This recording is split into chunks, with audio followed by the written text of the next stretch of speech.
With pretty much all of my stocks in the red this last month, my portfolio took an absolute beating like it was Aljamain Sterling and ended up underperforming the market as a whole. However, it's not all bad, and it gave me the opportunity to pick up some of my favorite dividend stocks like Realty Income at a discount, which I'll be telling you more about in this month's portfolio update. But before we get to that, in case you're new to the channel, my name is Ryan Williams, and here we strictly talk about dividend stocks and how you can invest in them to create passive income and reach financial freedom. So if you love dividend stocks and if you're on a mission to retire early, then hit that subscribe button. I'd love to stay in touch as we both continue to grow our portfolios and collect that cash flow. Also, guys, leave me a comment below and let me know which stocks you picked up in the last month. I'd be curious to hear what you've been adding to your portfolio. Anyway, guys, taking a look at my dividend portfolio tracking spreadsheet, which you can start using for free. There is a link to download it in the description of this video. I hope you check it out. But anyway, looking at this, we can see that my portfolio is currently valued at $48,482.75, which is quite a bit lower than it was this time last month. But as we saw in the intro, the majority of my stocks, and actually the majority of the market altogether, saw declines in the last month. But anyway, since our last update, my portfolio has dropped about $1,500, which definitely stings a bit. And looking at the breakdown of where these losses came from, I lost $1,700 just in terms of share price in the last 30 days or so. But in terms of dividend income, it's actually looking pretty good. I broke $200 for the month of August, which is only the second time this has ever happened. The first time was back in November of last year, which is still the record for my all-time highest month, but I'm hoping to break that here pretty soon. Anyway, the losses in the last month represent a negative 3.11% return, which is spot on with the S&P 500, exactly the same as we can see here. But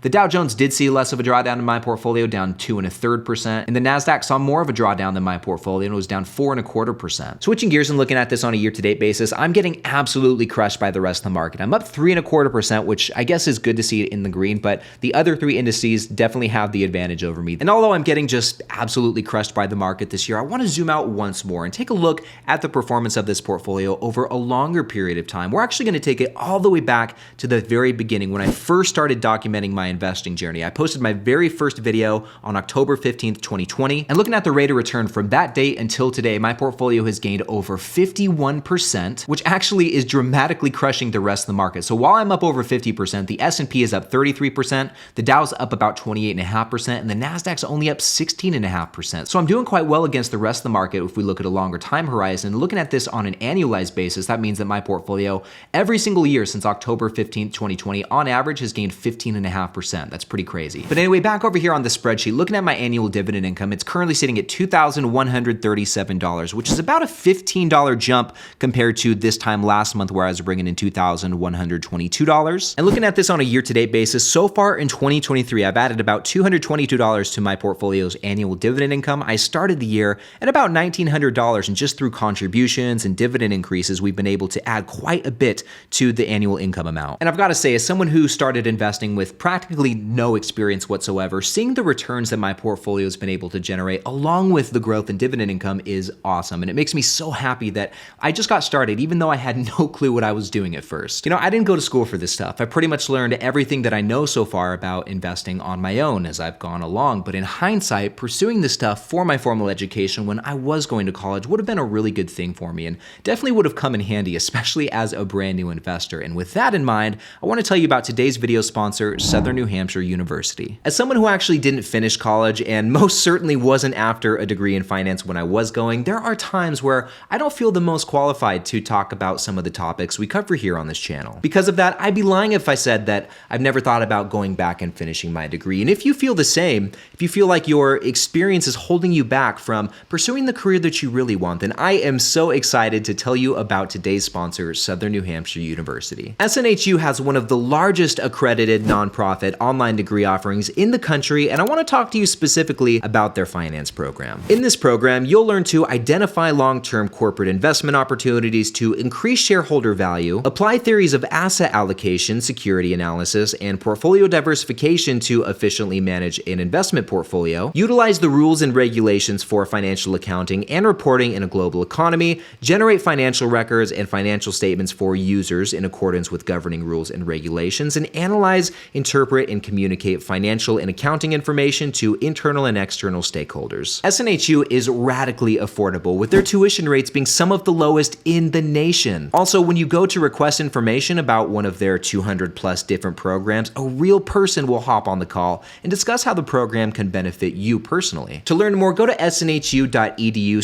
youtube.com/Ryan or find the link in the description to find out what the current average annual salary is for someone with a finance degree and to request more free information about the program. It only takes one click to find your calling, so once again, go to snhu.edu/Ryan. Anyway guys, getting back to it, taking a look at my best and worst performing stocks for the month. We're gonna start here with the worst performers. You can see there is a lot of red as we go down the line here, and the worst performer for the month was Realty Income, which is no surprise because REITs have just been getting hit pretty hard lately. But that just means it is prime time to pick up some more shares, which I actually did in the last month, both Realty Income and WP Carey, which we'll talk about in just a moment. But taking a look at some of the other bad performers, Intel was down 6.75%, Apple was down over 6%, so was Johnson & Johnson. Southern Company didn't have the best month, down 5.6%, Main Street's down about 5%, WP Carey down 4.5% and sitting at its 52-week low. And if we scroll down, we just have some others here who also saw a lot of red. And then switching gears, looking at my best performers, guys, it's really nothing spectacular. I mean, my best performer for the month was Williams-Sonoma, who was only up 2.75%. But look at this 5-day performance, guys. In the last week, they were up over 12%. So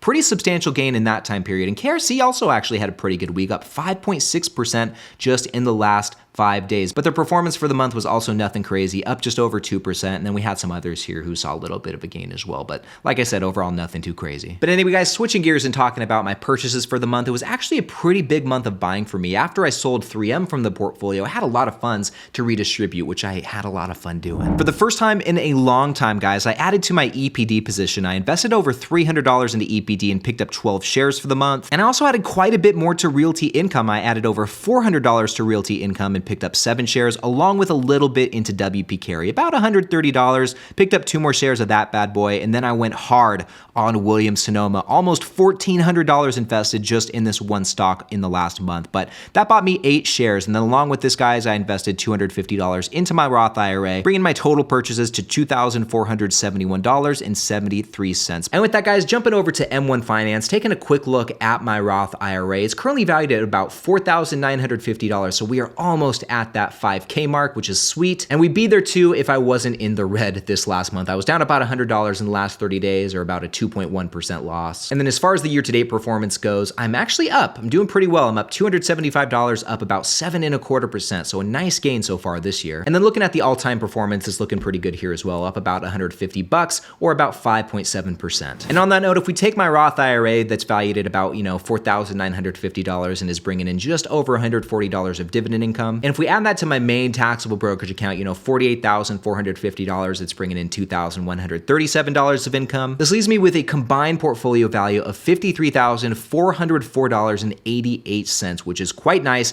And I'm currently bringing in $2,280, let's call it, across both of these portfolios combined, which means that I'm only about $120 away from bringing in $2,400 of annual dividend income, which averages out to $200 per month. And that's my goal by the end of the year, guys. I want to be averaging $200 a month of dividend income with my combined portfolios, and I'm pretty dang certain that I'll hit it. I'm close enough that doing so should be completely doable in the remaining 4 months of the year, which it's actually pretty crazy to think that we're already in September. Can you guys believe that? But anyway, going back over to Seeking Alpha, now we're going to take a look at my watch list. I added one stock to this list in the last month. I added Shutterstock here, SSTK, which has one of the largest libraries of stock photos, videos, and sounds that they license out to their customers, which can include people like myself who are individual content creators all the way up to some of the largest companies in the world, like the ones you see here, which are all pretty recognizable names. I'm sure you guys actually would recognize all of these, and these are all actual Shutterstock customers. Here in the next couple weeks, I'm going to put out a more detailed analysis on Shutterstock, which I'm pretty excited about. I think this looks like a really solid company, and it is pretty deeply discounted, not unlike the 3 stocks in this next video right over here that are also deeply discounted and all look like great pickups right now. So click right over here to check them out, and I'll see you in the next one.